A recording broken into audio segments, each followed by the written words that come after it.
Skid Row est un quartier au centre-ville de Los Angeles bordé par l'hôtel de ville et le célèbre Art District. Malheureusement, Skid Row cache une triste réalité. Entre tueurs en série, drogue et alcool, lançons-nous dans la triste histoire de ce terrible quartier.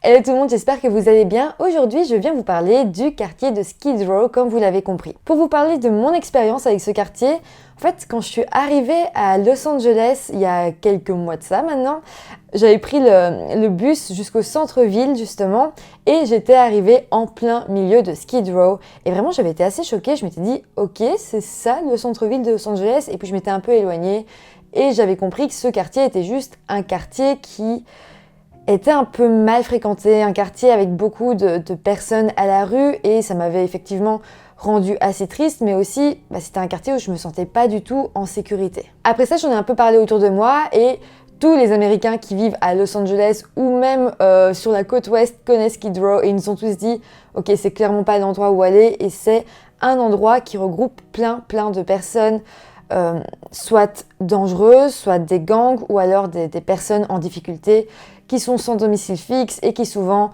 se sont réfugiés dans la drogue ou l'alcool. À la base, en faisant mes recherches, j'avais trouvé un tueur en série qui avait sévi justement à Skid Row, et puis j'en ai trouvé d'autres, et j'ai trouvé toute l'histoire de Skid Row vraiment intéressante, et je me suis dit pourquoi vous parler d'un tueur en série quand je peux vous parler du quartier en entier dans son histoire dans le temps. Comme vous l'aurez compris, en ce moment je suis à Los Angeles, alors j'aurais pu aller vous faire des photos et vidéos comme je fais parfois pour mes vidéos, mais j'espère que vous comprendrez, c'est pas un endroit où j'ai très envie de sortir mon téléphone ou ma caméra et où j'ai envie de filmer autour de moi ou de m'attarder, tout simplement pour ma sécurité.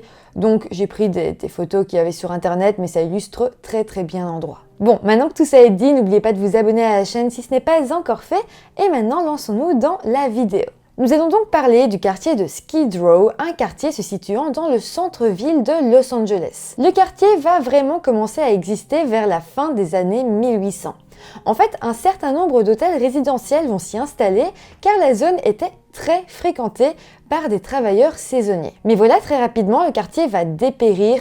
Ces travailleurs saisonniers ont fini par habiter dans des squats et beaucoup dormaient même tout simplement dans la rue. C'est en fait comme ça que le quartier est devenu propre aux personnes sans domicile fixe. Tellement qu'en 1930, Skid Row abritait jusqu'à 10 000 sans-abri. Les rapports de police de l'époque indiquaient d'ailleurs que malheureusement, les sans-abri qui habitaient là-bas, ou même les travailleurs saisonniers, pour la plupart avaient de gros problèmes de consommation d'alcool et ou de drogue. Pour rien arranger, énormément de saloons, de nouveaux hôtels résidentiels et de services sociaux vont s'installer dans le quartier, et donc évidemment ça va attirer encore bien plus de personnes en difficulté. Et la suite du schéma, on le connaît, si une personne avait besoin d'aide, elle allait à Skid Row pour toutes les aides sociales, mais une fois là-bas, elle fréquentait d'autres personnes, des résidents de Skid Row qui étaient tombés dans l'alcool ou la drogue. Cette personne tombait elle aussi à ce moment-là dans ces vices-là, et en faisant partie des habitants de Skid Row, des résidents de Skid Row, c'est difficile après de s'en sortir, donc c'est vraiment un piège qui se refermait sur les gens dès qu'ils allaient à Skid Row pour chercher de l'aide. En d'autres mots, les personnes qui vivaient à Skid Row étaient complètement coupées de la civilisation, ils restaient entre eux et ne se mêlaient plus à personne. Bon, suite à tout ça, en 1947, la police de Los Angeles va se dire qu'il faut faire quelque chose, et c'est au mois de juin qu'il va y avoir une grosse descente de police à Skid Row et que 350 personnes vont être arrêtées. D'ailleurs, le chef de la police dira à ce moment-là, au moins 50% de tous les crimes à Los Angeles provenaient de la région de Skid Row. Bon, heureusement, après cette grosse descente de police, le quartier va être plus ou moins calme pendant quelques années. Dans les années 1950, Skid Row était toujours connu, si pas d'autant plus, comme un endroit qui pouvait offrir un lit et un repas chaud aux personnes en difficulté, car il y avait énormément de services sociaux et associations sur place. À ce moment-là, si on en croit les registres démographiques, les personnes vivant sur place étaient blanches et souvent assez âgées. Donc disons que ça n'a pas énormément changé, il y a toujours beaucoup de personnes SDF,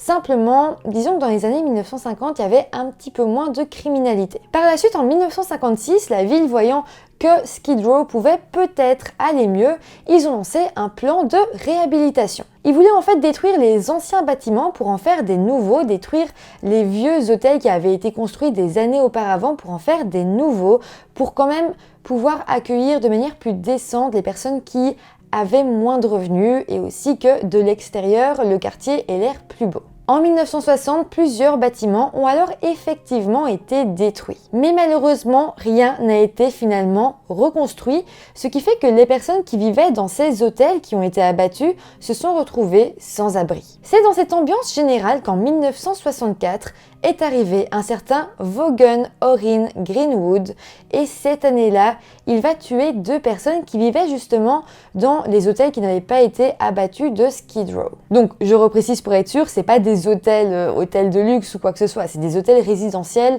pour les personnes qui n'ont pas beaucoup de budget. Clairement, les personnes qui vivaient là-bas étaient donc des personnes sans domicile fixe. Il tuera alors David Roussel le 13 novembre et le lendemain, il tuera Benjamin Hornbergen, un homme de 67 ans. Ces 2 victimes étaient effectivement des personnes itinérantes et ne devaient dormir là que pour 1 ou 2 nuits. Malheureusement pour eux, ils étaient à Skid Row, un endroit parfait où Greenwood avait pu exercer ses pulsions meurtrières sans vraiment attirer l'attention des policiers. Parce que oui, même si le corps des 2 victimes a été retrouvé et vraiment le tueur n'a pas cherché à les cacher, la police n'a pas fait grand-chose parce que c'était Skid Row et depuis que beaucoup plus de personnes s'étaient retrouvées à la rue là-bas depuis 1960, eh bien les policiers avaient un petit peu perdu foi. Ils s'étaient dit, on a essayé de faire quelque chose pour ce quartier, ça n'a pas marché, bon maintenant tant pis.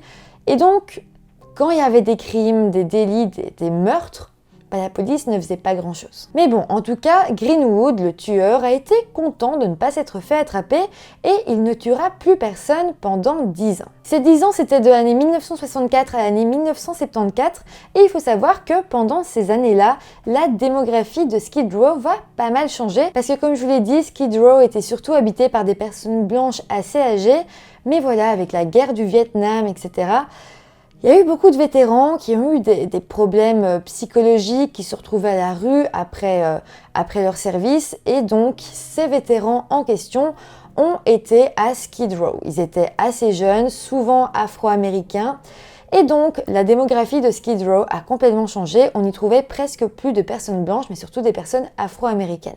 D'ailleurs, c'est aussi en 1970 que Skid Row va devenir zone de confinement non officiel où les sans-abri et les refuges seront tolérés. Mais donc voilà, en 1974, Greenwood, notre tueur, va décider de se replonger dans ses pulsions meurtrières et il va tuer 9 personnes. D'ailleurs, le fait qu'il ait tué 9 personnes dans un laps de temps très mince va clairement éveiller un petit peu l'esprit des policiers. Je vais vous citer le nom et prénom des personnes qu'il a tuées ainsi que la date où il les a assassinées pour que vous ayez une idée de quand est-ce que tout ça s'est passé. Le 1er décembre 1974, il tuera Charles Jackson, 46 ans.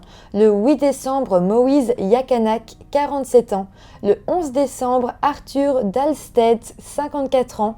Le 22 décembre, David Perez, 42 ans. Le 9 janvier 1975, Casimir Stranwski, 58 ans. Le 17 janvier, Robert Shanahan, 46 ans. Toujours en janvier, Samuel Suarez, 49 ans. Le 29 janvier, George Frias, 45 ans. Et finalement, le 31 janvier, Clyde Ace, 34 ans. Donc voilà, vous pouvez voir qu'il y avait énormément de personnes, la liste est longue et surtout que le laps de temps entre chacune des victimes est vraiment court. Mais c'est pas tout, la chose qui va le plus éveiller les soupçons des policiers, c'est que toutes ces victimes avaient quelque chose ou plusieurs choses en commun. La première chose qu'elles avaient en commun, c'est que c'était tous des hommes, mais surtout, la deuxième chose qu'ils avaient en commun, c'est que tous avaient été retrouvés morts, allongés dans la rue et du sel avait été mis sur leur corps. Les détectives ont alors compris qu'ils étaient face à un tueur en série qu'ils appelleront d'ailleurs le Skid Row Slasher. Ils établiront alors un profil qui pourrait correspondre à ce tueur en série et selon eux, il serait un homme fin de vingtaine, début trentaine. Il serait blond, grand de plus ou moins 1m80, pesant 90 kg. Mais finalement, Greenwood se fera arrêter en février 1975 à Hollywood après avoir tenté de tuer un certain William Graham. Une fois qu'il va être arrêté, les policiers vont fouiller son domicile et ils vont retrouver un des boutons de manchette qui appartenait à un des hommes retrouvés par terre avec du sel sur lui. Et grâce à ça, ils vont se dire « Ok, on le tient, c'est finalement notre tueur en série ». Par contre, par la même occasion, les agents vont aussi se rendre compte qu'ils s'étaient trompés par rapport au profil du meurtrier. Pour eux, le meurtrier était un homme blond et blanc, mais pourtant Greenwood, lui, était un homme noir de 32 ans. Bon, sinon Greenwood sera jugé et condamné à la prison à vie le 19 janvier 1977. Selon les dernières nouvelles, il serait donc toujours en prison et purgerait sa peine à la prison d'État de Men's Colony à San Luis Obispo. Mais bon, vous allez voir que même si Greenwood fut arrêté, Skid Row n'était clairement pas au bout de ses peines. En 1978, l'année qui a suivi le procès de Greenwood, de nouveaux corps vont être retrouvés dans les rues de Skid Row. Ces nouveaux corps étaient eux aussi retrouvés en pleine rue dans Skid Row. Par contre, eux étaient mutilés au couteau et toujours à proximité des corps, on retrouvait un bout de carton avec écrit Satan en lettres de sang. On se retrouvait alors face à un nouveau tueur en série et cette fois qui plus est satanique. Les journalistes ont alors commencé à l'appeler le Skid Row Stabber. Sa première victime fut Jessie Martinez, une femme de 50 ans. Elle a été retrouvée dans un parking le matin du 23 octobre 1978. 5 jours plus tard, José Cortez, un homme de 32 ans, a été poignardé à mort dans la ruelle, suivi de Bruce Drake, 46 ans. Le 4 novembre, ce sera JP Anderson, 65 ans, qui sera retrouvé étendu sur un trottoir de Skid Row. Et encore une fois, ça continue comme en 1974, les meurtres ne s'arrêtent pas. Le 9 novembre, David Jones, 39 ans, a été tué sur la passerelle de la bibliothèque centrale de Los Angeles et quelques jours plus tard, Francisco Rodriguez, 57 ans, et Frank Reed, 36 ans, ont tous deux été retrouvés morts dans des parkings, tués respectivement les 11 et 12 novembre. Le même jour, Augustine Luna, 49 ans, a été poignardée à mort derrière un immeuble et 5 jours plus tard, Jimmy White Buffalo, un Indien de 34 ans, a été poignardé à plusieurs reprises dans le haut du torse avec un couteau à longue lame. Son corps fut d'ailleurs lui aussi retrouvé dans un parking et donc vous pouvez voir que souvent les corps sont retrouvés dans des parkings, ils sont toujours mutilés au couteau, donc comme je vous l'ai dit, la police est sûre qu'ils sont encore une fois face à un seul et même homme. D'ailleurs, quelques jours plus tard, les policiers découvriront une inscription sur un mur qui disait « Je suis Luther, je tue des alcooliques pour les sortir de leur misère ». Donc là, en voyant ça, ils en sont sûrs, c'est sans doute le tueur en série qui a écrit ça et en plus, il donne aux agents de police un mobile. Ce tueur en série s'avérait donc être un sataniste qui tuait pour sortir les personnes de la misère sur Terre. Après ça, encore un meurtre va avoir lieu le 23 novembre, jour de Thanksgiving. C'est Frank Garcia, un homme de 45 ans qui a été poignardé à mort sur un banc de l'hôtel de ville de Los Angeles. D'ailleurs, sur ce banc, il y a une empreinte de main qui va être laissée. Les policiers vont en être sûrs, c'est l'empreinte de main de l'assassin, mais malheureusement, elle va être comparée avec les fichiers qu'ils avaient dans leurs ordinateurs, mais ça va pas matcher avec la paume de main d'un autre détenu ou d'une autre personne qui avait déjà un casier judiciaire. Mais la suite se passe le 14 décembre 1978, lorsque la police a repéré un certain Bobby Joe Maxwell debout au-dessus d'un homme sans abri en état d'ébriété qui dormait sur le trottoir. Ses poches ont été fouillées et un couteau en acier inoxydable à double tranchant avec un manche en liège a été trouvé. Maxwell a alors été accusé de port d'armes dissimulé et a ensuite été emprisonné jusqu'au 18 janvier 1979. Donc jusque-là, Maxwell dit « Ok, je porte une arme, j'avoue, je suis coupable », donc il est emprisonné, mais il dit pas du tout qu'il a tué qui que ce soit. Mais voilà, son couteau va évidemment être perquisitionné par les policiers, ils vont l'analyser et ils vont se rendre compte qu'il s'agit du couteau qui a tué 2 des 10 personnes retrouvées mortes. Donc là, évidemment, Maxwell se fait arrêter, mais il plaide coupable, il dit « Effectivement, j'avais une arme qui n'est pas légale sur moi, d'accord, je vais aller en prison un petit peu », mais il dit pas qu'il a tué qui que ce soit, ça c'est hors de contexte. Simplement, les policiers vont se dire, on va quand même garder son couteau et on va l'analyser. Le couteau va être analysé et là, on va se rendre compte qu'il est compatible aux blessures de 8 des 10 victimes retrouvées à Skid Row ces dernières semaines, voire derniers mois. Suite à cette découverte, Bobby Maxwell va évidemment être accusé de meurtre contre 10 personnes en difficulté ou sans abri. Une preuve incontestable qui montrait qu'il était bel et bien le tueur recherché était la similitude entre la phrase écrite sur le mur où il disait être Luther, les cartons retrouvés près des victimes où il inscrivait le nom Satan et son écriture retrouvée dans ses cahiers à son domicile. D'autres preuves ont aussi été retrouvées suite à une fouille à son appartement. Un couteau va être retrouvé et ce couteau était compatible à 9 des meurtres de Maxwell. De plus, son empreinte de main a aussi été comparée à celle trouvée sur le banc et ça concordait. Maxwell était donc tout bonnement désigné comme coupable et à son procès, on va en apprendre un peu plus sur lui. Bobby Maxwell était en fait originaire du Tennessee et avait par le passé déjà purgé une peine pour vol. Ses compagnons de cellule se souvenaient d'ailleurs de sa dévotion à Satan que Bobby appelait justement Luther. C'était selon lui le surnom de Satan. D'ailleurs, pendant son incarcération en attendant son procès, il va se confier à d'autres prisonniers et il dira que si il tuait des rejetons de la société, selon ses mots, c'était en fait pour envoyer ses âmes à Satan. Mais voilà, à la fin du procès, le 12 juillet 1979, Maxwell va être reconnu coupable pour seulement 2 des 10 meurtres. En fait, on est sûr qu'il a bel et bien commis 10 meurtres, peut-être même plus, mais le truc c'est que c'est seulement pour 2 d'entre eux qu'on a toutes les preuves qui peuvent vraiment prouver à 100% qu'il est bel et bien le coupable.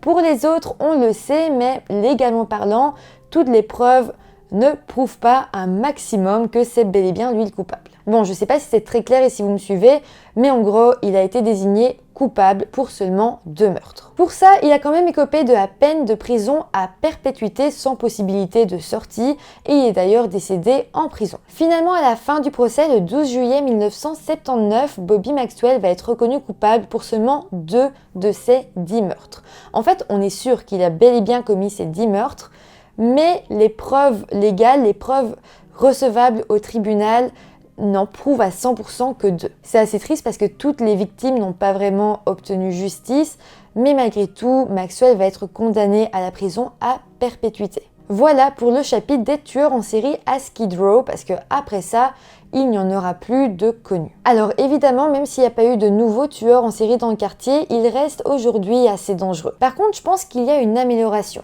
Je dis pas que j'irai me balader à Skid Row, comme je vous l'ai dit, j'ai même pas osé vraiment aller prendre des photos ou vidéos pour cette vidéo, mais je pense que comparé à il y a quelques années, quelques décennies, ça s'est peut-être amélioré, ou en tout cas, la ville ou des associations font tout pour que ça s'améliore. Je me dis que les choses se font lentement, mais que peut-être petit à petit, on arrivera à faire de ce quartier un endroit un peu moins dangereux et un peu moins triste. Pour vous parler quand même de ce qui a été mis en œuvre en 2012, le Skid Row Running Club a été fondé par le juge de la Cour supérieure de Los Angeles et le but était de venir créer un peu d'animation dans le quartier, de pousser les gens qui y vivent à bouger, à pratiquer une activité et surtout à rencontrer des personnes parfois extérieures à Skid Row. La course mêle vraiment tout le monde, allant de sans-abri jusqu'à des policiers. De plus, Skid Row abrite pas mal d'artistes parce qu'il se trouve à la limite du Art District de Los Angeles et donc la ville essaye d'étendre le plus possible tous les arts muraux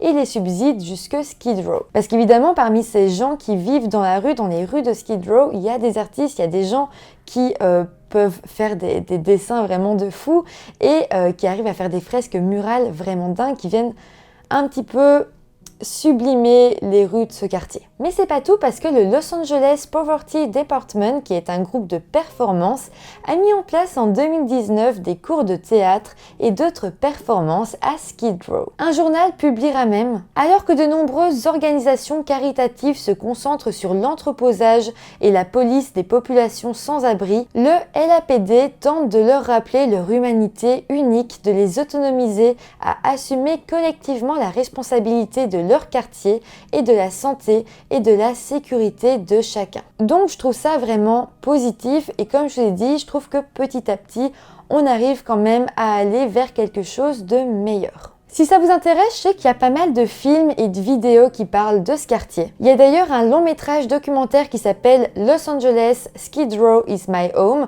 qui a vraiment l'air très touchant. Et puis si ça vous intéresse d'aller voir, Skid Row a d'ailleurs été utilisé comme lieu de tournage pour le clip de Michael Jackson pour sa chanson Beat It et aussi pour The Way You Make Me Feel. Voilà, c'est comme ça que se termine cette vidéo sur le quartier de Skid Row. J'espère que ça vous aura intéressé. C'est un petit peu différent d'habitude de se concentrer sur un endroit, mais voilà, je trouve que ça change et j'espère que ça vous aura plu. Si c'est le cas, n'hésitez pas à me mettre un petit pouce en l'air, ça fait toujours plaisir, à me dire évidemment en commentaire ce que vous avez pensé de tout ça. Et moi, je vous dis à très vite pour une nouvelle vidéo. Bye!